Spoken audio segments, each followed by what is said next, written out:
ರೇವಣ್ಣ ಅವ್ರ ಪ್ರಕರಣ ಈ ಪ್ರಕರಣಕ್ಕಿಂತ ಕಡಿಮೆನಾ ಅಂತ ನಿಮ್ಮ ಪ್ರಕಾರ?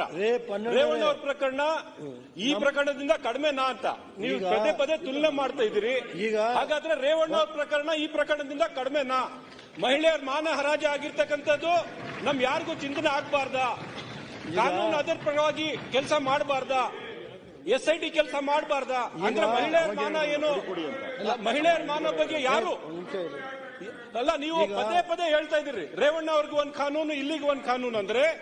ಆದ್ರೆ ರೇವಣ್ಣ ಅವ್ರ ಪ್ರಕರಣ ಈ ಪ್ರಕರಣಕ್ಕಿಂತ ಕಡಿಮೆ. ರೇವಣ್ಣ ಅವ್ರ ಪ್ರಕರಣ ಬಹಳ ಸೀರಿಯಸ್ ಆಗಿ ಏನಿಲ್ಲ. ನೂರಾರು ಮಹಿಳೆಯರ ಜೊತೆ ಏನ್ ಆಗಿದೆಯಲ್ಲ ಅದು ಯಾರು ಕೂಡ ಸೀರಿಯಸ್ ಆಗಿ ತಗೋಬಾರ್ದು ಅಂತ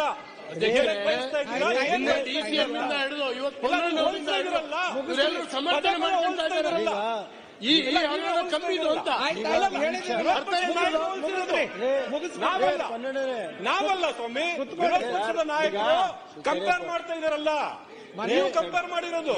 ಶಾಸಕರೇ 10 ಬಾರಿ ವಿರೋಧ ಪಕ್ಷದ ನಾಯಕರು ರೇವಣ್ಣ ಅವ್ರ ಪ್ರಕರಣ ಮತ್ತೆ ಈ ಪ್ರಕರಣಕ್ಕೆ ಕಂಪೇರ್ ಮಾಡಿಕೊಂಡು ಮಾತನಾಡ್ತಾ ಇದ್ದಾರೆ. ನಾನು ಅದು ಜಾಸ್ತಿ ಇದು ಜಾಸ್ತಿ ಅಂತ ನಾನು ಹೇಳಕ್ ಹೊರಟಿಲ್ಲ. ನಾನು ಕುತ್ಕೊಡ್ರಿ ಹೇಳಿದ್ರಲ್ಲ ಮುತ್ಕೊಡ್ರಿ. ಮಾನ್ಯ ನಿಮಿಷ ಇವ್ರೆ ಈಲ್ಡ್ ಆಗ್ಬೇಕ್ರಿ. ಇಡೀ ಪ್ರಪಂಚಕ್ಕೆ ಮುಜುಗರ ಆಯ್ತು.